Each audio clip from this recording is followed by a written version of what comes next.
ये हमारा भ्रम है।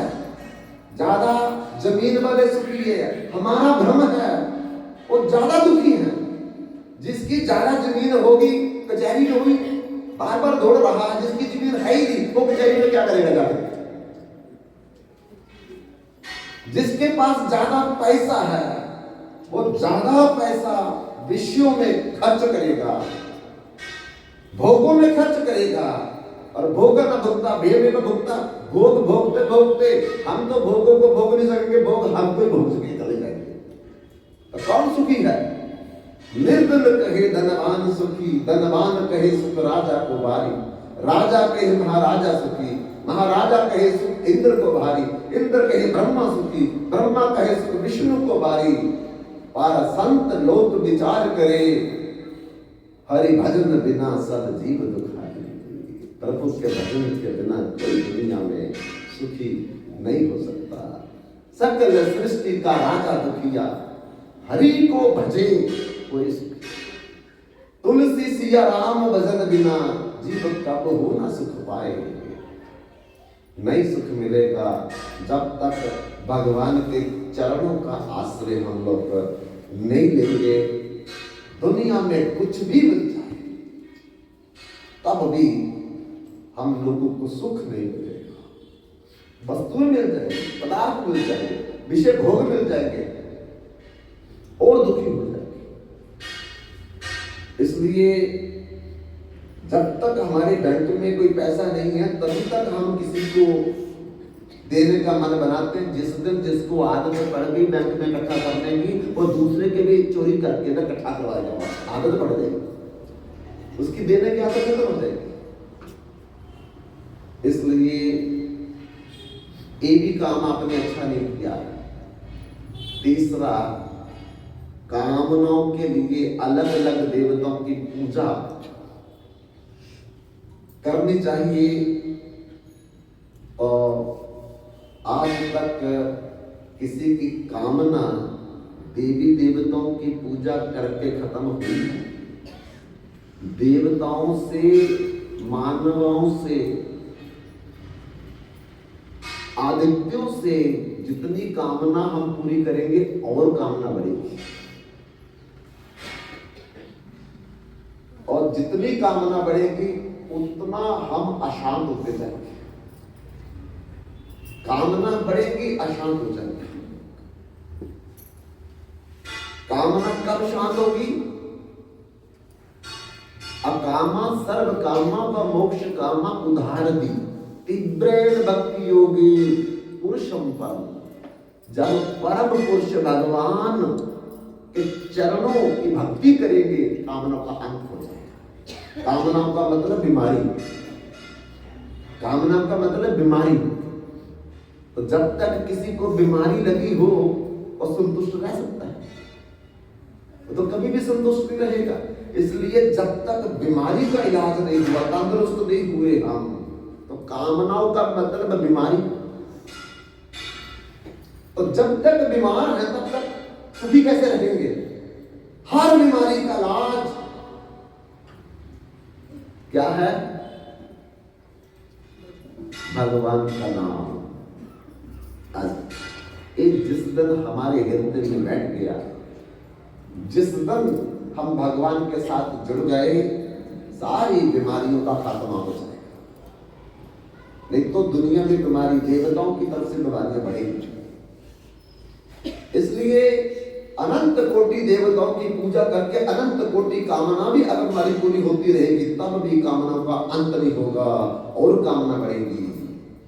न कामा या तो कामा उपमुगेन संयति ऋषा कृष्ण वर्तने भूया भाभी वर्तते। जिजाति महाराज कहते हैं कि जैसे हवन में घी की आहुति देते समय अग्नि थोड़ी मंद होती है, फिर उसके बाद और ज्यादा, ऐसे ही कामना जब हमारी एक पूरी हुई, क्षण भर के लिए लगा कि मिल गया, उसके बाद फिर और कामना उत्पन्न हो जाएगी। जिसके पुत्र नहीं है उसको एक ही चिंता है, पुत्र नहीं है, संतान नहीं है। यही दुख है। जब किसी को पुत्र मिल जाएगा फिर वो रात भर दिन भर सो नहीं सकता। क्या? पुत्र मिलने से ही हमारी चिंता बढ़ जाएगी कि मारा ना जाए, इसका एक्सीडेंट ना हो जाए, नलायक ना निकल जाए, ऐसा ना हो इसका विवाह ना हो, इसको किडनैप ना भी कर ले, इसको बुखार ना हो जाए। वो 3600 बीमारियां लगा ली हमने एक पुत्र के कारण। लेकिन जब नहीं था तो एक ही बीमारी थी, पुत्र नहीं है, संतानहीन है। आने के बाद क्या हो गया? विचार कीजिए, विचार करना भक्ति है। तब हमारा मन मानेगा कि भैया तेरा पाना लागे मीठा, प्रभु इतना दे जिसमें कुटुंब समाए, मैं भी भूखा ना रहूं, अतिथि भूखा ना जाए, इतना दे प्रभु, बस इससे ज्यादा नहीं मुझको चाहिए। तो आज क्या है? आज दौड़ लगी हुई है। लाख आ गया तो 2 लाख, 2 आ गया तो 4 बार कहता करोड़ बार कहता अरब, ये दौड़ लगी हुई है। और तब तक क्या होगा? साज धज के जब मौत की शहजादी आएगी, न सोना काम आएगा न चांदी साथ जाएगी। सज धज के जब मौत की शहजादी आएगी, न सोना काम आएगा न चांदी साथ जाएगी। और मृत्यु आ जाएगी। उस समय तक बस हो गया, मनुष्य जन्म खत्म हो गया। बनो फिर अब जानवर भूत प्रेत पक्षी बनो, कीड़ा मकोड़ा बनते रहो, बस फिर यही होगा। इसलिए बार बार सत्संग सुनना पड़ेगा, तब पता चलेगा कि असली हमारी मांग क्या होनी चाहिए, असली भगवान से क्या प्रार्थना करनी चाहिए।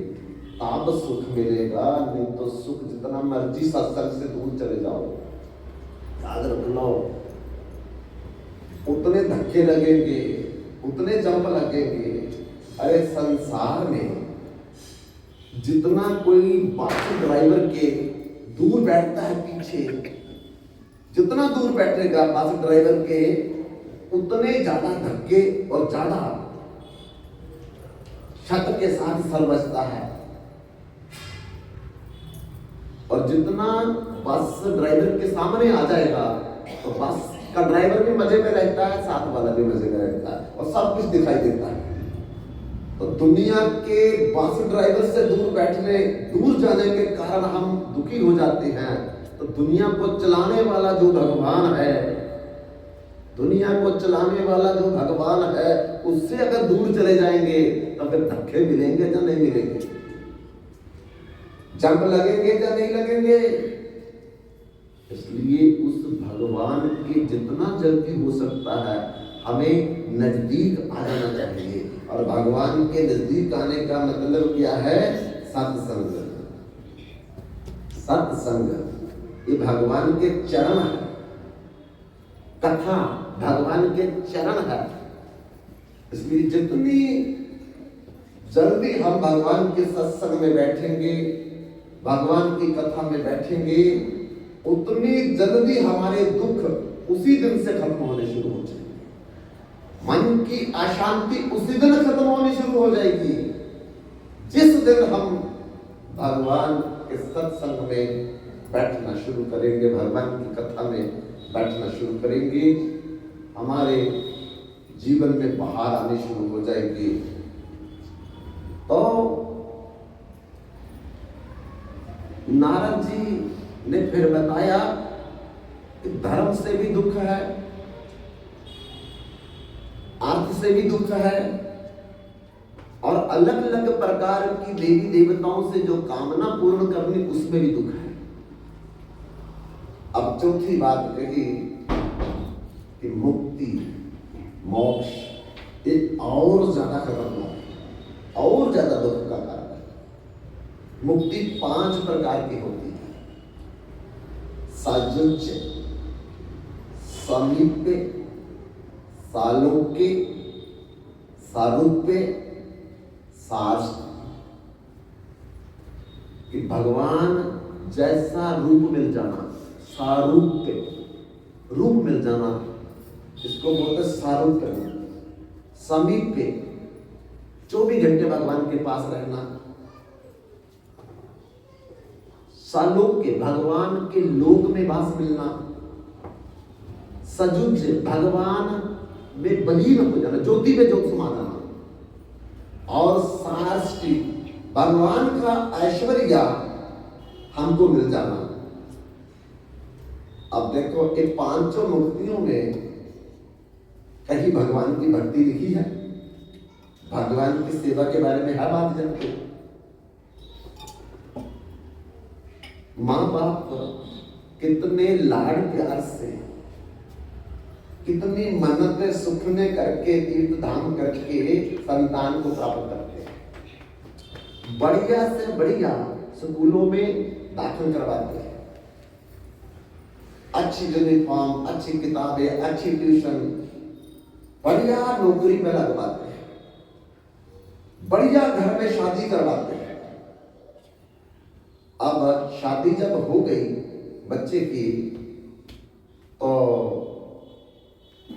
बालक आकर के माँ बाप से बोलने लगा कि देखो मेरी पत्नी खुश नहीं है आप लोगों के पास रहकर, इसलिए आप ऐसा करो कि हमारा बैंक बैलेंस दे दो, हमारा जमीन का हिस्सा दे दो, घर का हिस्सा दे दो।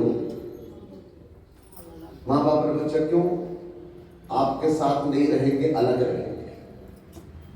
माँ बाप की सेवा ना करके, भक्ति ना करके माँ बाप से अलग रहने का मतलब मुक्ति।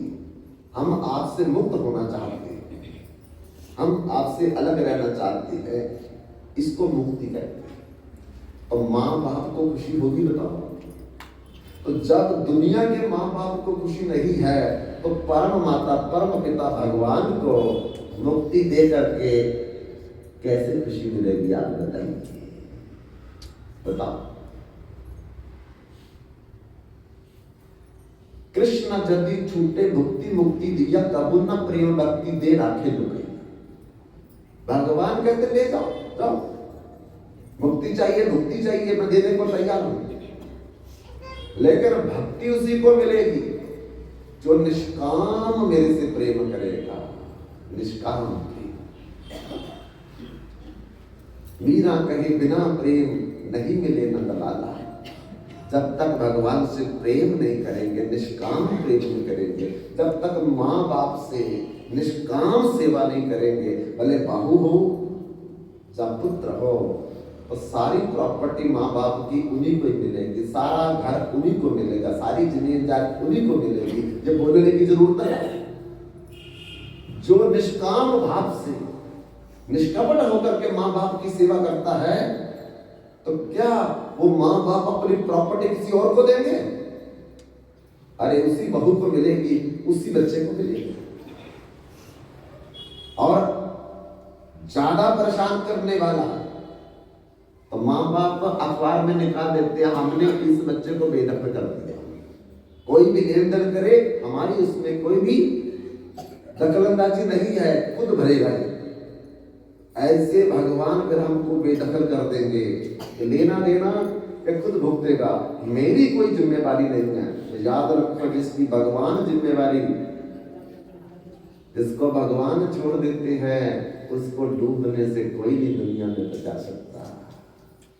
रामेश्वर सेतु जब बन रहा था, रामेश्वर पुल जब बन रहा था, लंका में प्रवेश करने के लिए, तो सब क्या लिख रहे थे?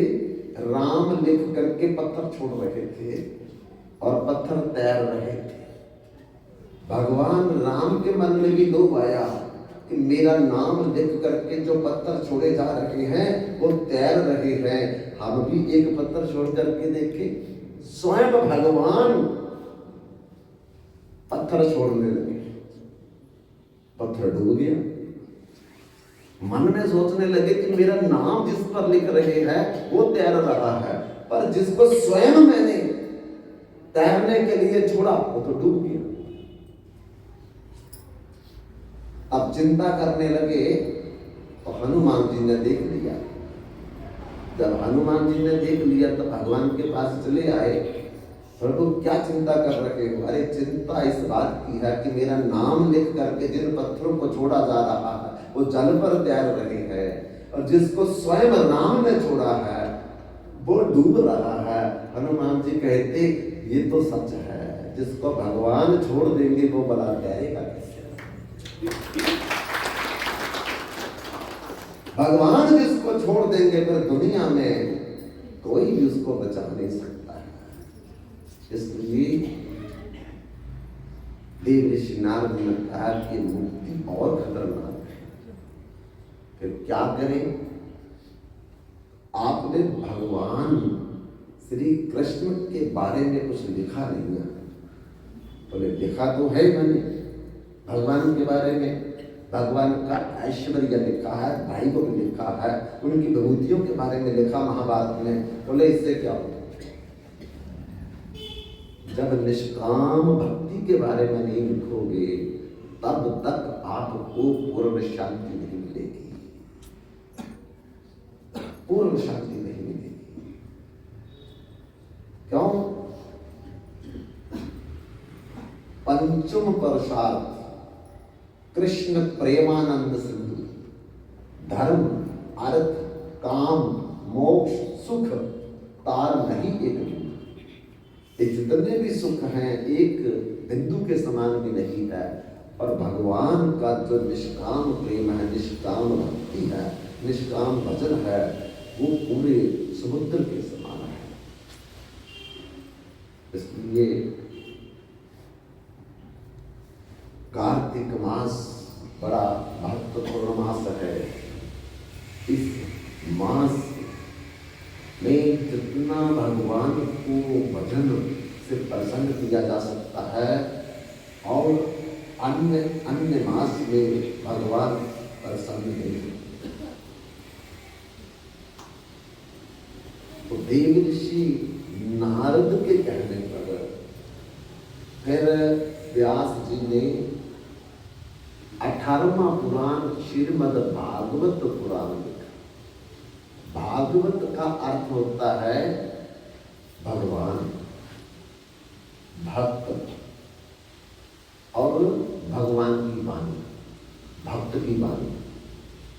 भागवत का मतलब ये होता है कि भगवान के बारे में, भक्त के बारे में और भक्त और भगवान की वाणी के बारे में जिस ग्रंथ में लिखा है उसका नाम है भागवत पुराण। तब नारद जी ने व्यास जी को कहा कि देखो मैं पूर्व जन्मों में क्या था, लेकिन आज मैं परम भागवत बन गया भगवान की कृपा से। व्यास जी ने पूछा कि आपके पूर्व जन्म आपको याद है? तो नारद जी ने कहा जी। और मेरे को बताइए कि आप इतने बड़े महर्षि, देव ऋषि, देवताओं के भी महर्षि नारद कैसे बन गए? तो नारद जी अपनी कथा सुनाते हैं व्यास जी को। क्या? कि जब ब्रह्मा जी ने सृष्टि की और उस सृष्टि में ब्रह्मा जी ने 10 अपने मानस पुत्रों को पैदा किया और उन सब में छोटा मैं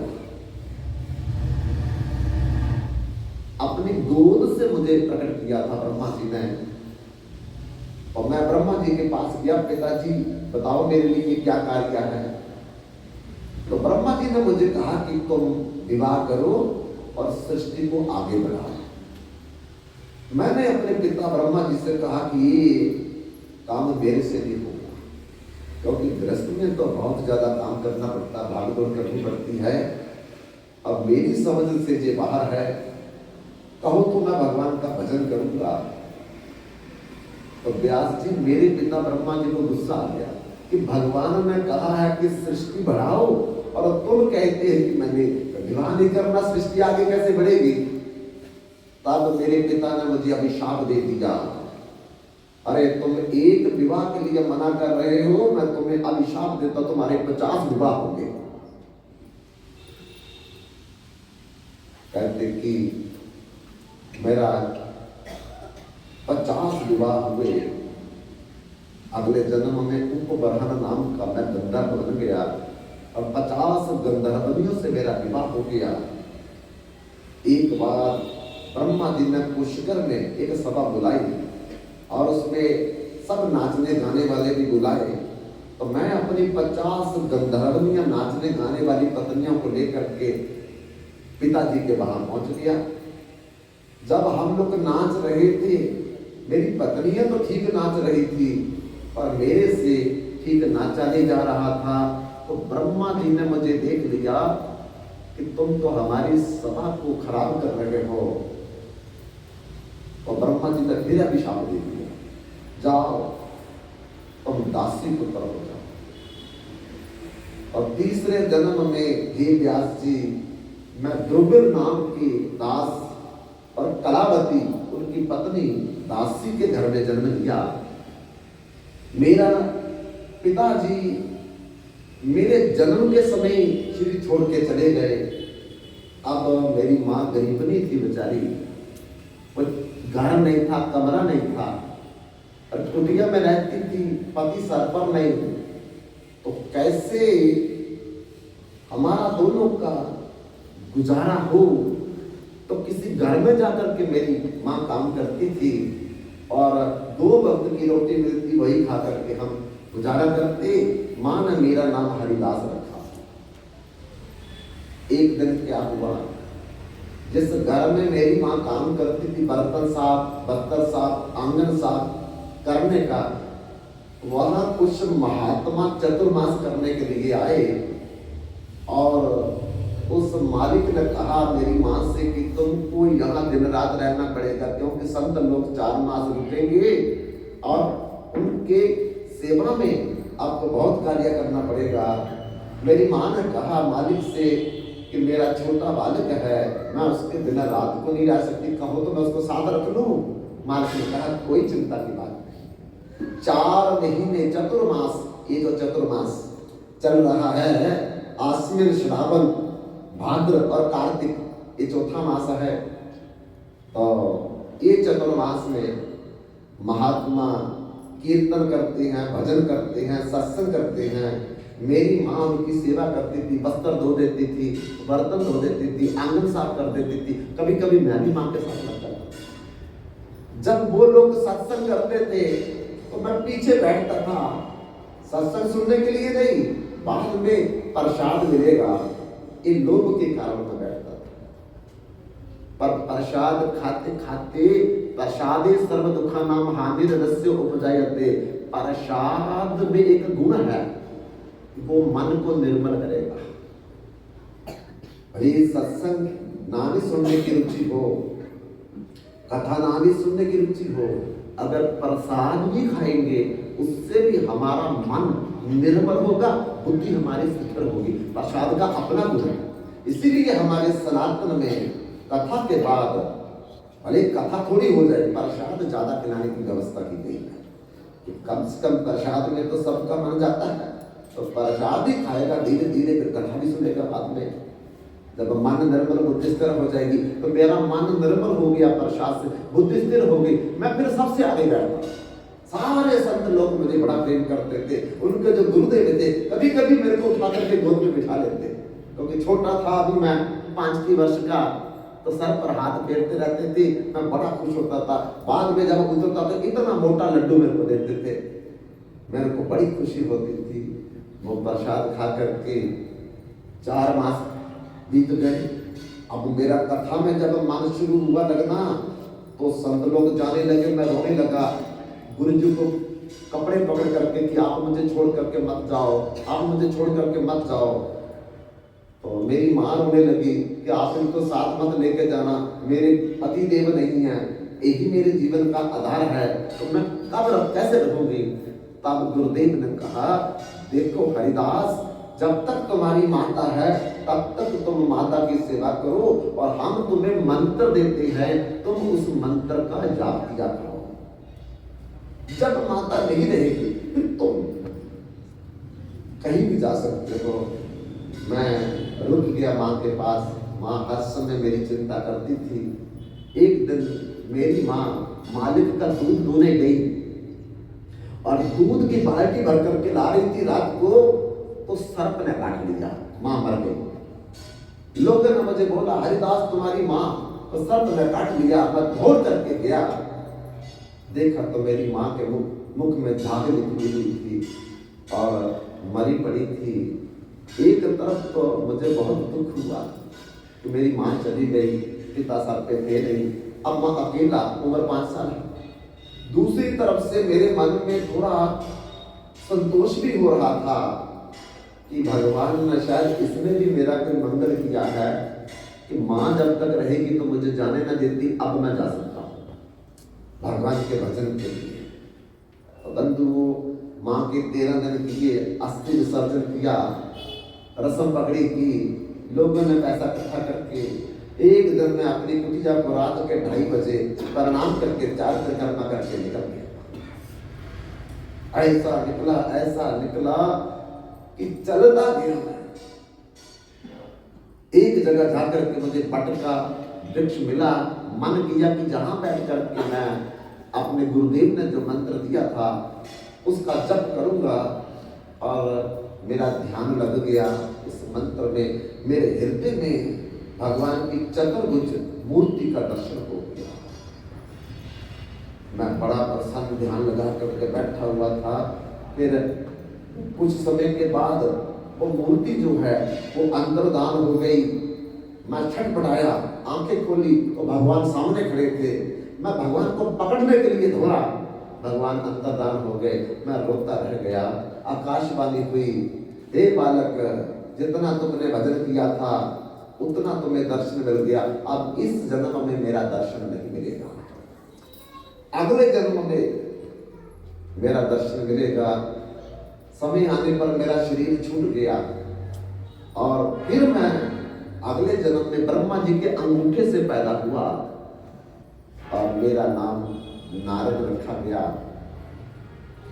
मेरे को पिछले सारे जन्मों की याद थी और मैं भजन में लग गया। बस ऐसा भजन किया कि फिर मुझे हमेशा हमेशा के लिए भगवान के दर्शन हो गए। मैंने प्रणाम किया भगवान को। भगवान ने मुझे ये जो मेरे पास वीणा है ये भगवान ने दी है। उन्होंने कहा कि इस वीणा पर स्वयं मेरा कीर्तन करना और दूसरों को भी मेरा कीर्तन करने के लिए बोलना। तब से व्यास जी मैं भगवान का कीर्तन करता हूँ और दूसरों को भी कहता हूँ कि भगवान का कीर्तन किया करो, तभी तुम सुखी हो सकते हो। अन्यथा सुख भगवान को छोड़ करके 10 दिशाओं में स्वप्न में भी नहीं मिल सकता है। तो इस प्रकार नारद जी की बात मान करके व्यास जी को जब भगवान की शरणागति दी तब शांति, सुख, आनंद की प्राप्ति हुई। हम भी अगर व्यास जी की बात मान करके भगवान के चरणों का आश्रय लेंगे, भगवान का भजन करेंगे, भगवान की भक्ति करेंगे, तो दुनिया में जो कुछ चाहिए वो भगवान देंगे। फिर भगवान उसकी रक्षा भी करेंगे, तब हमें कोई दुख नहीं होगा। तो आइए समय को देखते हुए हम लोग 7वां जाप कीर्तन